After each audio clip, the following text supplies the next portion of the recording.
isso muitas vezes, né? Mas reiterar, primeiro, muito boa noite a todos, é um prazer receber, né, os sócios da SIG, e em especial a Maria de Foster, que vai compartilhar conosco, né, uma teoria do pensar do Bion, um pouco sobre o Bion, nesse que é o segundo Leituras Psicanalíticas. Né? O Leituras Psicanalíticas é um espaço novo, que foi criado esse ano, onde a gente está tentando se debruçar sobre textos de grandes autores, né? entre pares na SIG, né? Para podermos adentrar e ampliar, na verdade, o nosso conhecimento e a nossa cultura em relação aos importantes pensadores da psicanálise. Então, hoje nós vamos, né, poder adentrar um pouquinho no mundo do Bion, e para isso, gentilmente, né, a Maria de Lourdes Foster aceitou o nosso convite. Eu quero te apresentar com todas as credenciais, só me dá um segundo para eu acessar aqui todo, para passar direitinho para todo mundo as tuas... Então, a Maria de Lourdes Foster é psicanalista, membro pleno do CEP, né, de Porto Alegre, membro convidada da Escola Paulista de Psicanálise e do Instituto ECATOS. Então, seja muitíssimo bem-vinda, a palavra está contigo.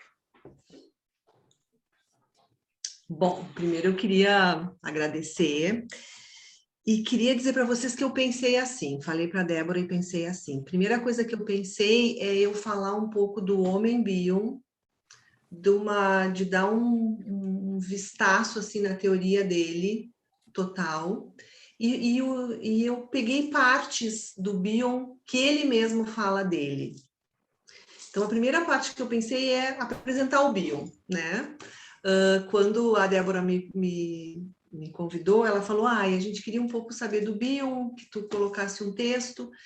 E então eu pensei assim, eu falei, bom, eu vou apresentar uma pessoa que me é muito querida e que me ajudou muito na minha vida profissional, que é esse autor. E depois, então, eu peguei umas fotos e depois a gente conversar, então, sobre a teoria do pensar, que daí a gente vai fazer meio como um seminário para a gente conversar. Então, a primeira parte eu vou ler e depois a gente conversa. Vocês podem me interromper a qualquer momento, não tem ordem, não tem nada. Bom, eu gostaria de iniciar agradecendo o convite.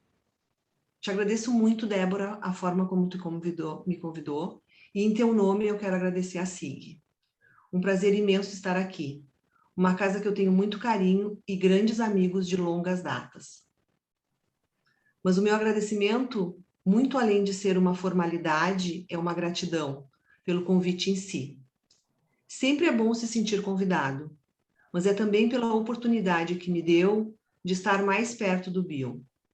Digo isso porque quando pensei que iria apresentá-lo para vocês, fui tomada pelo senso de responsabilidade de fazer o meu melhor.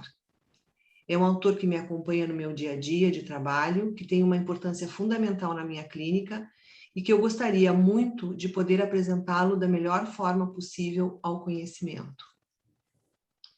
Dentre todas as possibilidades que me ocorreram, fui escolhendo buscar um pouco do homem Bion, da sua vida, das suas ideias, fazendo um percorrido que possa, no final do nosso encontro, nos sentirmos um pouco mais próximo dele e das suas ideias. E foi interessante o meu processo. Eu estudo Bion há muito tempo, e isso faz com que sejamos bastante íntimos. Mas o fato de começar a pensar como que eu iria apresentá-lo fez com que eu fosse me aprofundando nele, na sua vida, na sua obra, nos seus pensamentos, na sua teoria e na sua proposta técnica analítica. Eu busquei informações em vários autores, Blandonu, Simonton, mas principalmente nele, no próprio Bion. Eu reli a sua biografia, a sua autobiografia, as suas cartas de amor, seus relatos de guerra, de vida e suas anotações privadas. Mergulhei nos conceitos e fui tecendo uma lógica de vida, de fato, de ideias e de seu pensamento psicanalítico. O que eu vou trazer hoje, certamente, é o que eu escolhi como mais relevante para mim. e eu espero que faça algum sentido para vocês e que seja apenas sementes que, em algum momento, caso surja o desejo, possam ser uma boa lembrança que ajude a germinar algumas sementes. Eu espero que o nosso encontro possa oferecer ideias que permitam o interesse e a curiosidade sobre o inédito do pensamento de Bion, que, aliás, é o que desejamos como analistas, nos manter atentos ao que aparece de novo. Tentarei delinear o pensamento de Bion a respeito da mente humana, das suas implicâncias na psicanálise e no seu método de trabalho psicanalítico. Qual a concepção de psicanálise e de funcionamento mental que o autor propõe? Em que o Bion é o original? Qual a importância de suas ideias para a compreensão do indivíduo? Bion nasceu em Muttra, Índia, em 8 de setembro de 1897 e faleceu de leucemia em Oxford, Inglaterra, em 8 de novembro de 1979, com 82 anos. Sua família foi composta pelo pai, engenheiro do serviço público britânico, sua mãe e uma irmã, pouco mais nova que ele, Edna. Além disso, Bion teve uma babá, indiana, que parece ter tido bastante importância em sua infância. Na sua autobiografia, de título Um Largo Fim de Semana, ele inicia a sua autobiografia falando sobre ela. Nossa tata era uma desconfiada mulherzinha que, na medida em que podíamos atribuir uma idade, minha irmã e eu demos por sentado que ela era muito, muito velha, muito mais que nosso pai e nossa mãe. Tínhamos por ela muito carinho, quem sabe mais do que por nossos pais. Pensando bem, acho que não. Aos 8 anos, como era de costume, Bion foi levado pela mãe a um internato na Inglaterra para poder estudar. O fato da família seguir na Índia dificultava muito as visitas ao pequeno Bion. Durante os finais de semana ou férias, Bion passava na família de 2 colegas, frente à impossibilidade de ir para casa. As escolas incentivavam os jogos esportivos e Bion se dirigiu a essas atividades e se destacou em todos os esportes. Dessa forma, segundo ele, conquistei consideração geral e gratificações consideráveis para o meu amor próprio.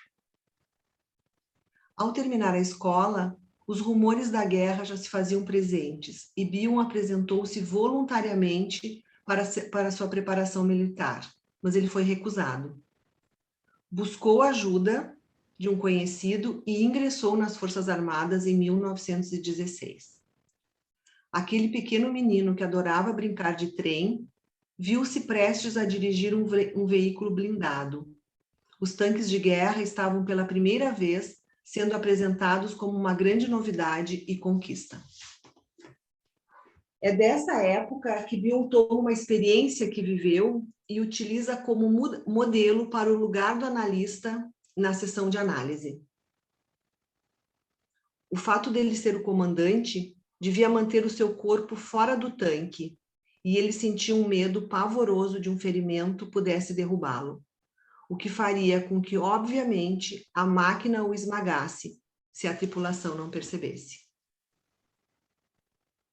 No fim da batalha, o major indicou o nome de Bion para receber a medalha de honra militar.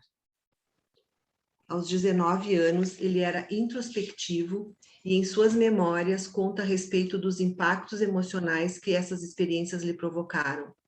Sua autobiografia é amplamente centrada nessa terrível e cruel experiência.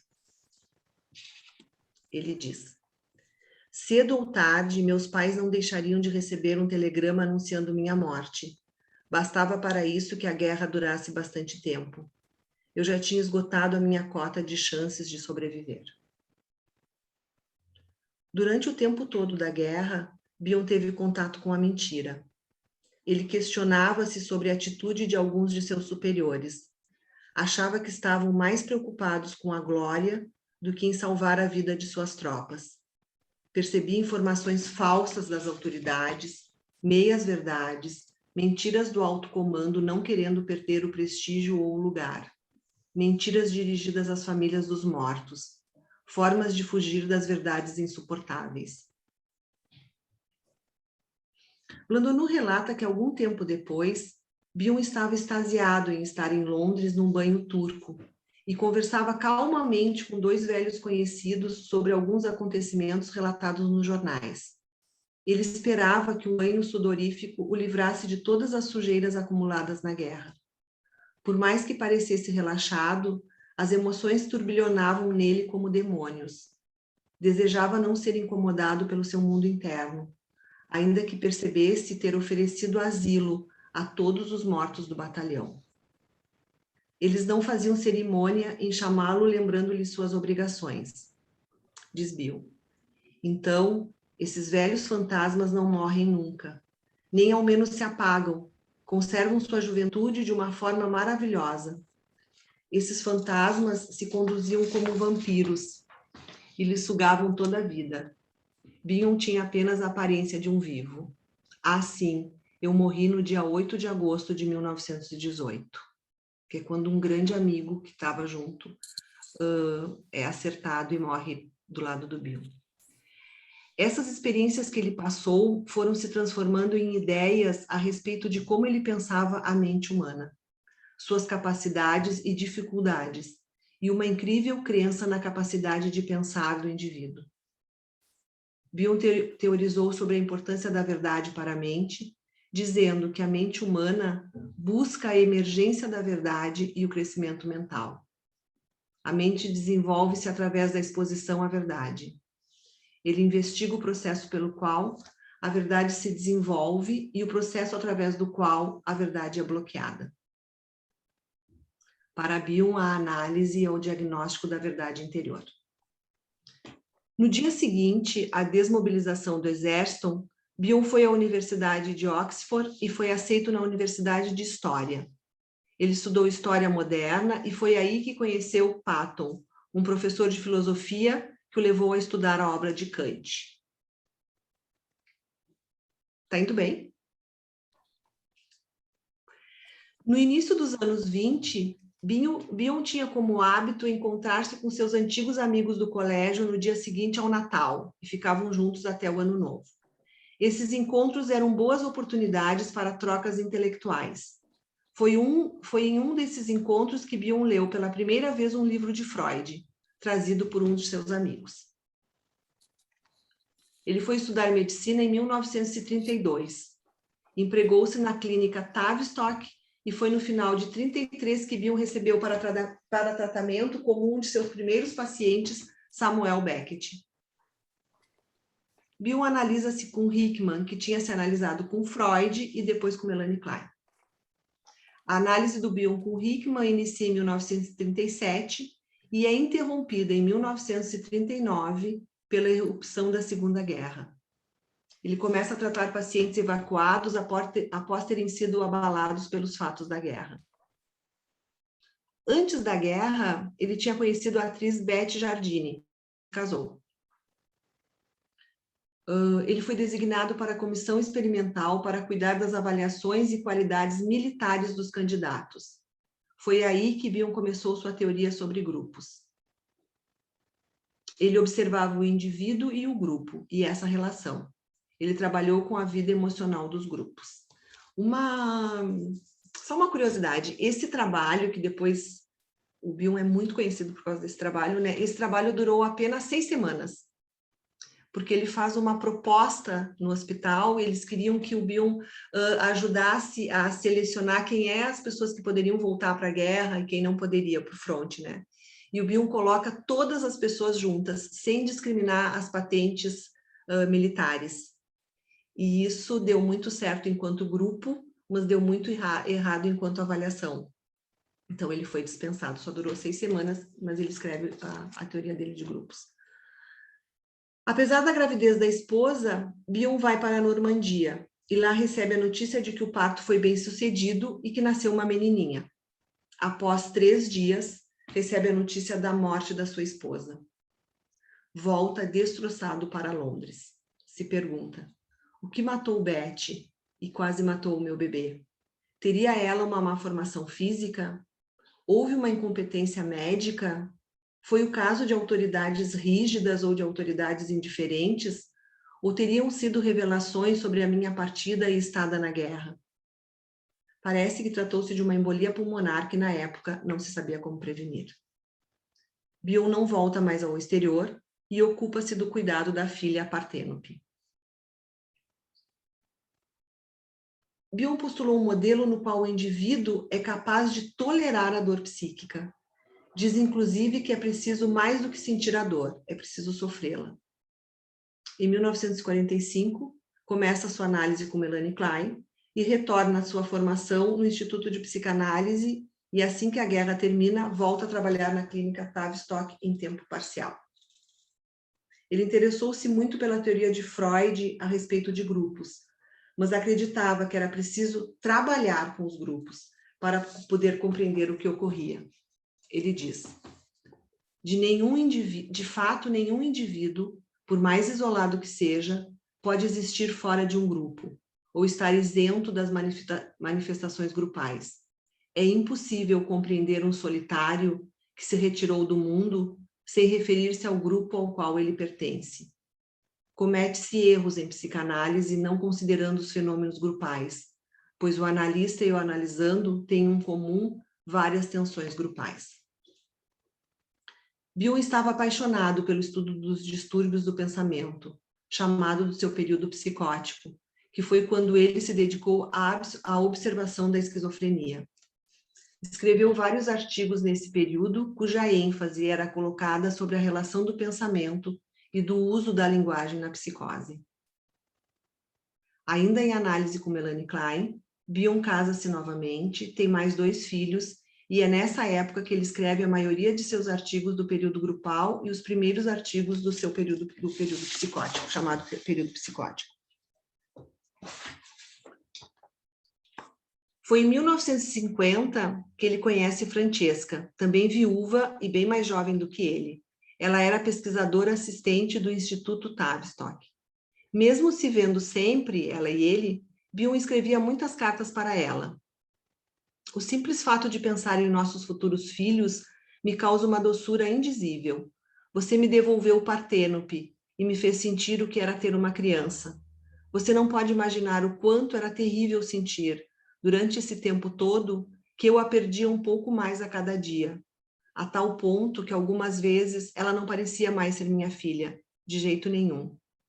Meus 6 anos de ansiedade focalizados na vida de uma menininha e em seu crescimento encravaram-me na ansiedade, tentando ser ao mesmo tempo o pai e a mãe. Desse segundo casamento, eles tiveram 2 filhos, Julian, que nasceu em 1952, e em 1955 nasce Nicola. Bion tinha 57 anos quando teve o terceiro filho, né? Ele vai fazendo alguns acréscimos, transformações às teorias psicanalíticas existentes e formando então sua própria compreensão da mente humana. Transforma a neurose e a psicose em partes mentais que vivem se relacionando. Encontra a antítese da inveja na criatividade e não na reparação. Reescreve o mito edípico de um ponto de vista que colocava o crime sexual na periferia e pensa como central a arrogância com que Édipo busca a verdade a qualquer preço. E, além disso, dá um destaque aos outros personagens do mito edípico, como tendo seu lugar na trama mental. A esfinge, que propõe um enigma e se suicida assim que uma resposta o soluciona. Tiresias, o cego, que conhece a verdade e lastima o fato do rei sair à procura dela. O oráculo, que provoca esta busca, e, finalmente, o rei, cuja busca se encerra com a cegueira e o exílio. O trabalho do analista consiste em poder discernir, nas ruínas da psique, esses personagens e suas manifestações. O que interessa a Bion é a aplicação do pensamento à experiência emocional.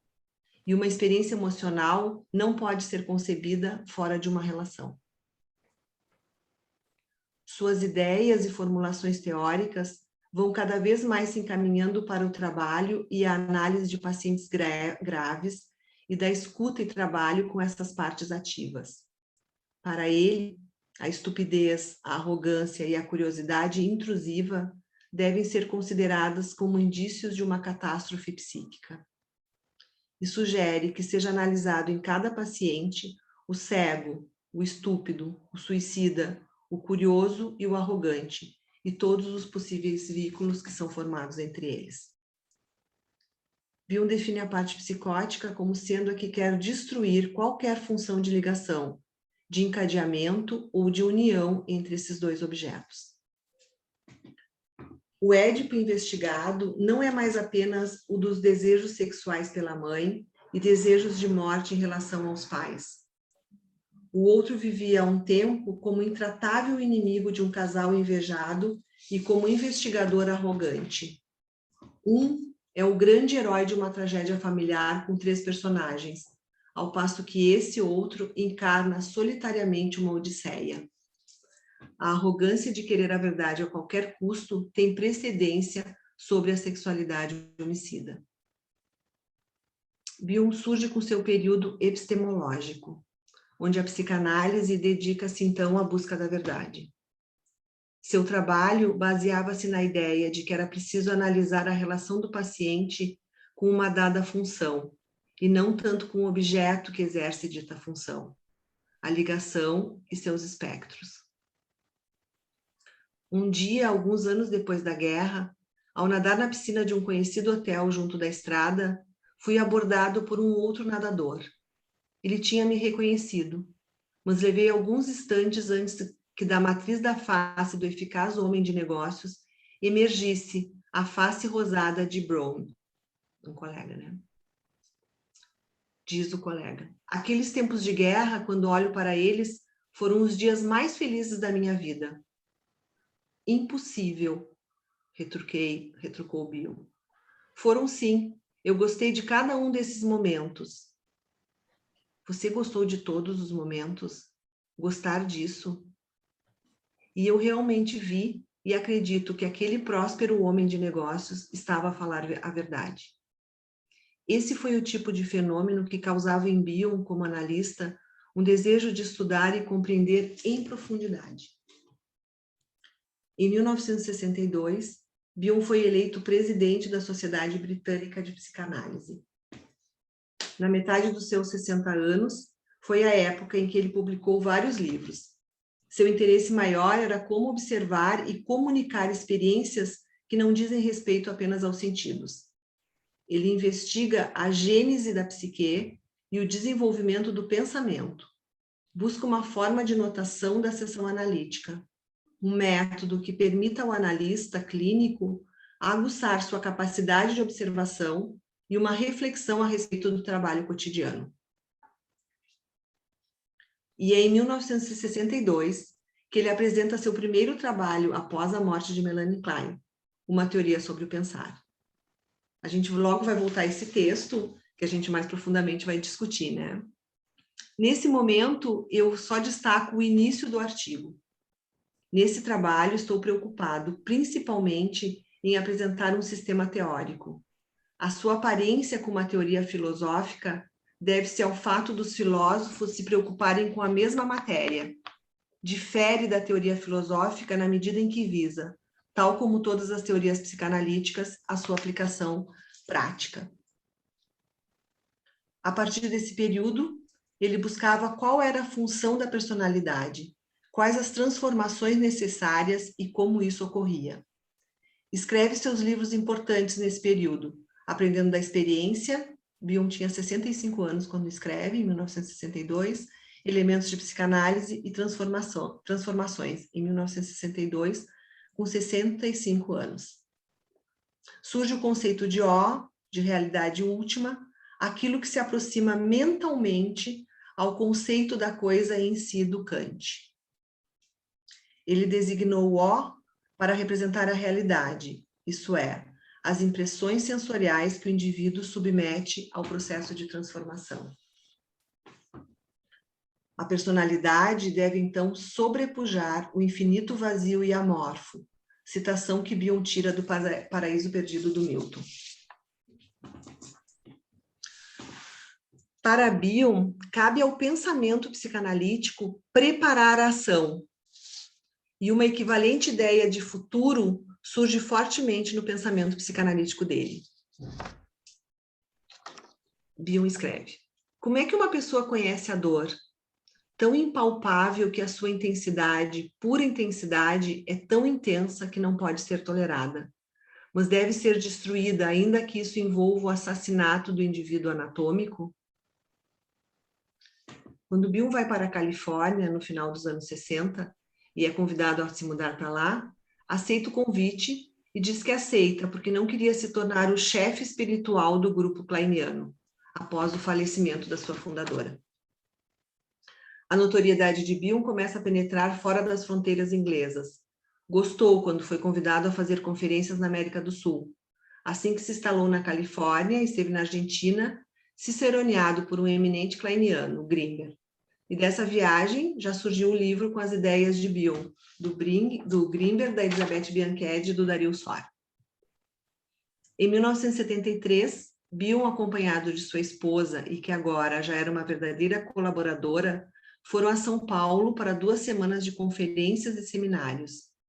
Em 1974, volta a São Paulo e ao Rio de Janeiro. Em 75, vai a Brasília e, pela última vez, em 1978, vai a São Paulo. Nas últimas produções, Bion baseava-se como metáfora de seu pensamento um poema de Kipling, que se chama Os Sete Servos, para mostrar a sua crença de que é preciso passar do conhecimento e da aprendizagem para a sabedoria.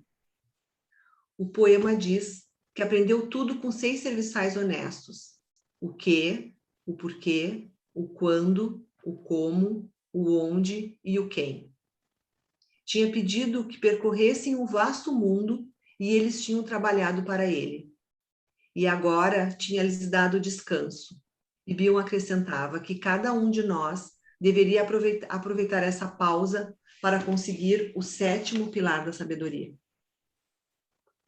Seu último artigo, Como Tirar Proveito de um Mau Negócio, refere-se à análise e à turbulência emocional que surge quando 2 personalidades se encontram. O indivíduo, para Bion, não deve apenas existir, deve buscar uma qualidade de vida. O analista deve saber escutar não só as palavras, mas também a música. Bion escreve sua trilogia, A Memória do Futuro, e deixa um manuscrito, onde conta sua vida, que foi publicado póstumamente, O Longo Final de Semana. A redação de sua autobiografia, e ele afirmava que não tinha escolhido a forma autobiográfica, mas que tinha sido levado a ela pela própria natureza da sua tarefa psicanalítica. Ele pensava em permanecer apenas 3 ou 4 anos na Califórnia, morou e trabalhou lá até 1979, quando no final de agosto, o casal resolve voltar à Inglaterra. Desejavam se aproximar dos filhos. Ele preparava um novo consultório quando uma grave doença se manifestou. Ele faleceu em 8 de novembro de uma grave leucemia, apenas 2 meses depois de ter voltado à Inglaterra. O que se manteve constante em todo o desenvolvimento teórico de Bion foi a curiosidade de entender como a mente funciona e se relaciona com os vínculos básicos de amor, ódio e de conhecimento. E quanto tolera lidar com a verdade. É esse grão de verdade, esse embrião que pode ser uma ideia criativa e que às vezes pode estar encarcerada na loucura. No processo psicótico, a variável se torna cristalizada em uma constante. Termino com a ideia de Kant, que ao falar sobre gênio, nos diz que o produto de um gênio é um exemplo, não para imitação, mas para que através dele seja despertado o sentimento de nossa própria originalidade. Vou compartilhar a tela, então, tem umas imagens que a Maria de Lourdes selecionou.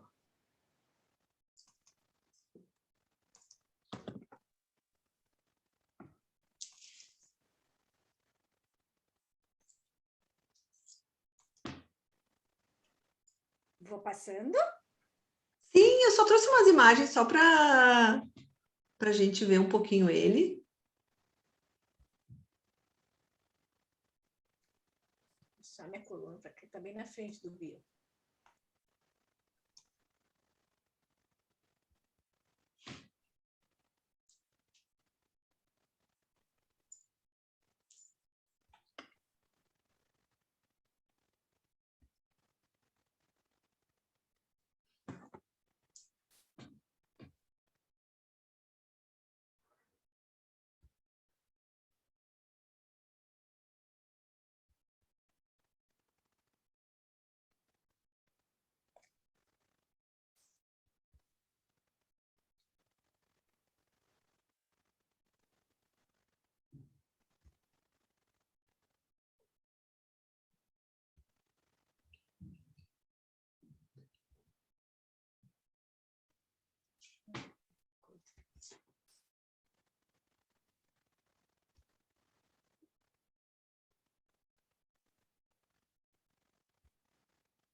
interessante olhar um pouco para ver a figura dele nessa trajetória, né? Muito bonito, Maria Diniz, essa. Bom, a ideia é a gente conversar, seguir conversando agora com a participação de todos também sobre o próprio texto, né? Isso.